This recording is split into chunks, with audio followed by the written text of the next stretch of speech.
Hi everybody, welcome to my video about how to do part 5 of the Reading and Use of English C1 Advanced paper.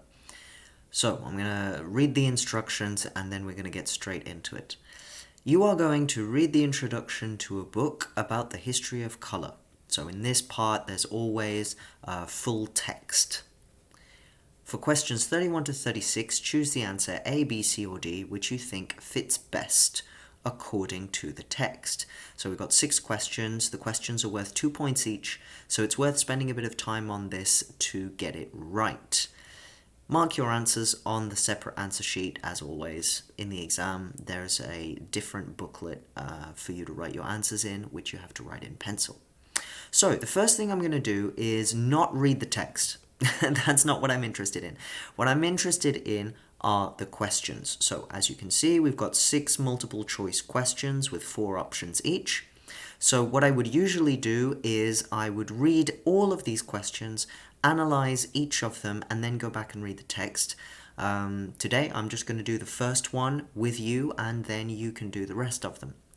So, what problem regarding colour does the writer explain in the first paragraph?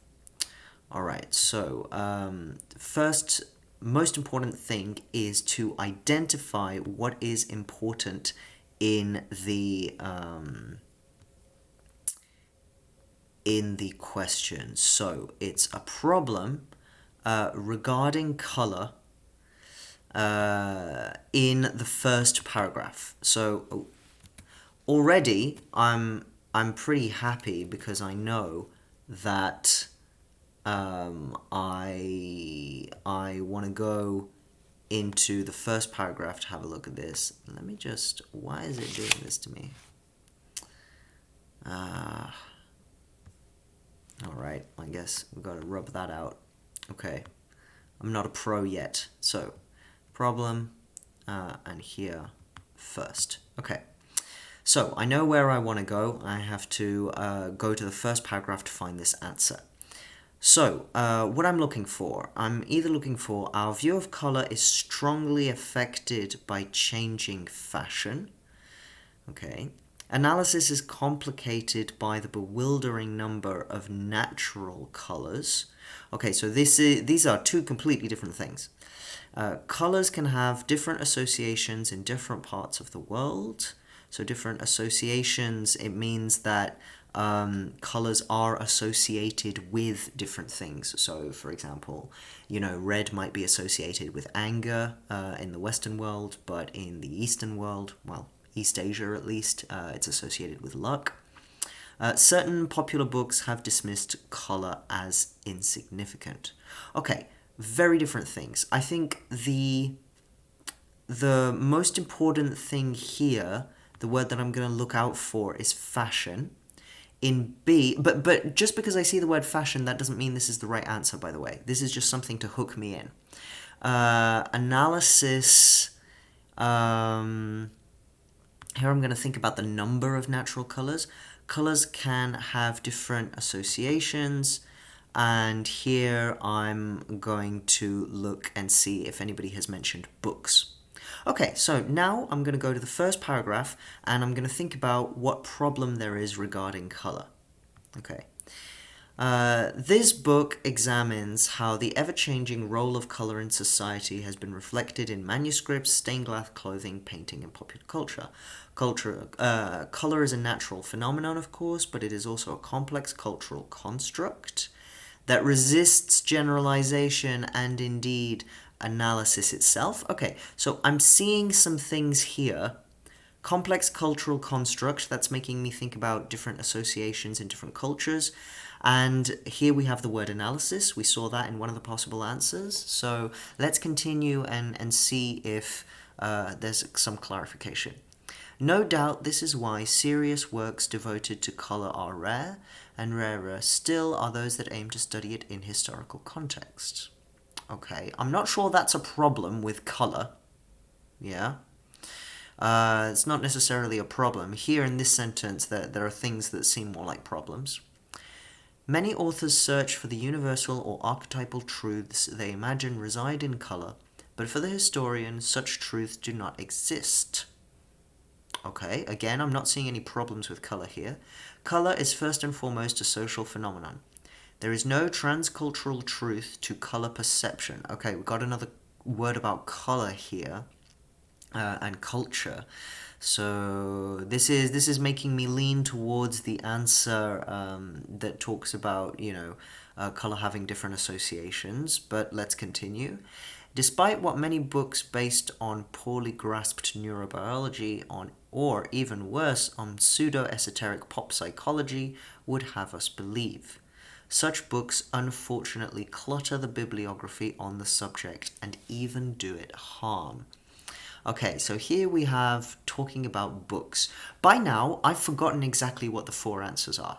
So what I'm going to do is go back to the four answers and see if one of them seems correct. Okay, D is certainly wrong. Certain popular books have dismissed color as insignificant. That's completely incorrect because there are plenty of books written about color. The critique that they're making is that the books are bad, not that they treat color as insignificant. Colors can have different associations in different parts of the world, yeah. Analysis is complicated by the bewildering number of natural colors. They didn't really talk about natural colors, and I wasn't sure about the numbers. Our view of color is strongly affected by changing fashion. I didn't hear anything about fashion at all. So I'm leaning towards C right now. Colors have different associations in different parts of the world. So let's look. What is my proof? So we have, there is no transcultural truth to color perception. Okay, a transcultural truth would be a truth that goes across cultures. It is also a complex cultural construct that resists generalization. Color is first and foremost a social phenomenon. Now, the reason I have highlighted these is because what I'm going to do next, or what I would do next if I were in a real exam situation, is I would move on to the next question. And when I've finished everything, what I would do is I would check the proof that I've highlighted with the answer that I think is correct. And that would allow me to make sure I haven't made any really significant mistakes, or if I wasn't sure, I can reread the paragraph, but with the highlighted extracts, I'll know a little bit better what I'm doing, okay? And because this is a learning exercise that we're doing in class and not an actual test, what you can also do is have the dictionary open next to you and make sure if there are any words in here that you don't understand, you can type them in the dictionary. So maybe let's have a look at transcultural. Okay, it's not in here. We have cross-cultural, involving two or more different cultures and their ideas and customs. Okay, but sometimes this happens, right? Not every word that is in current use is in the dictionary. So because there are literally hundreds of different English dictionaries, let's go to a different one. How about wordreference.com? Let's have a look. This tends to be a little bit more up to date. So transcultural. Okay, so again, oh dear. All right, let me just consent to that. Yeah, so again, we don't have cross-cultural. Okay, this is where we're gonna go to our good old buddy Google and just type in transcultural and see what it brings us. Okay, so we have something from Wikipedia, we have something from Lingui.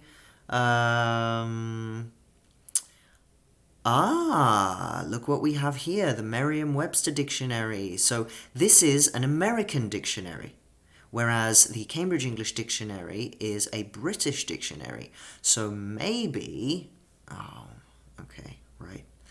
maybe this is going to give us what we need. Definition of transcultural: involving, encompassing, or extending across two or more cultures. Okay, so this is very similar to cross-cultural, and that's what we expected, right? It's quite clear from the context. Okay, and furthermore, we know that it's a word that is more likely to be used in a US context, in an American context. And if we don't know how to say it, we can click on the little speaker button. Transcultural. And there we go. We can repeat if we need to. Alright, that's all I have to say about this. So your job now is to do the rest of the questions, just as I have done, by highlighting your proof, okay? And we will discuss the proof in class. And if there are any words that you do not understand, and that even the dictionary can't help you with, make sure to make a note of those for your teacher.